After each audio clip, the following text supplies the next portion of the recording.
Sekuqubuka omkhulu umsindo uMaskandi bebanga ingoma ngenza kwethu-ke inibelele phinde futhi nginamukele kuyona i-channel ehamba phambili iradio Inkeze. Lami igama ngimfeza Ntuthunga Khumalo bathile asibona amagomede mothi mhlawumbe usemusha kuleli khasi ngizophinda ngicela ngisho ukuthi uyasubscribe, ungakhohlwa ukucomment nokulike nokushare okuyikhona okukhulu kunakho konke. Wenganza kwethu sekuqubuka omkhulu omunye umsindo phakathi kwabaculi bakaMaskandi abayinkukhu nempaka, uXolisani Mbete noMzomuhle uSweet Gcabashe owakamnyande. Kulokhu-ke lezi zinsizwa ziqhathwe ingoma uSweet ekhiphe kuqala i-album esihloko sithi-ke Hamba Nqola Yami nengoma esihloko sithi-ke Ngelo Samabhubesi ngo-Agasti ngo-29 kulo nyaka. Kuthe-ke ngolesihlanu ledlule kwaqhamuka uMbeje nomuco osihloko sithi-ke Lathi Chuna Sohlupha. Lezi zingoma zifana ngesigqi nangezinye izinhlamvu, kodwa-ke sidlale kakhulu ku-YouTube ngekaSweet njengoba-ke isinama-views angaphezulu ku-350,000 emuva kwamasonto amabili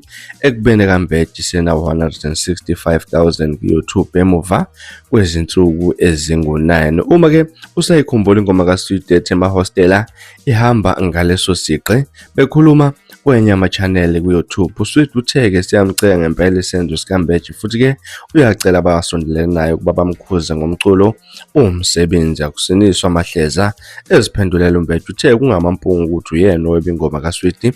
Uthe yena owenza le ngoma kuqala estudio kwase kuqhamuka umfowabo kaSweet wayeba wayenikeza uSweet njengoba sekuthiwa ngeyakhe. Akukhona okokuqala uMbeje ethatha ngehesh ingoma kaSweet. Ngomunye unyaka wayicula emcimbini yona lethi Mahostele, omunye umculo oseshayile isiqa sengoma ebangwayo ngoGqimu ogadle kubobabili uSweet noMbeje ngengoma ethi Umdolofia, yona inama-views angaphezulu ka-6,000 emuva kwensuku eziyisithupha iphumile. uMbeje uthe uzwile ingoma kaGqimu kodwa-ke ayifiki kweyakhe futhi yahlulwa ngeyakhe. Nganza kwethu izona indaba ezihamba phambili sinibekela zona la kuthinta khona abaculi ababili ababanga ingoma laphana. Ungawusuyizwe lezi ngoma shona laphana ekhasini ku-YouTube ufike uzilalele uzoza ukuthi ngempela ingoma eyodwa lena, kodwa akasazi ukuthi ngempela ikuphi okuliqiniso okushiwoyo, noma mhlawumbe uMbeje uqinisile noma uMbeje uthatha ingoma kaGcabashe. Hlala comment section ke ngize olwakhuvo ongaluludaba.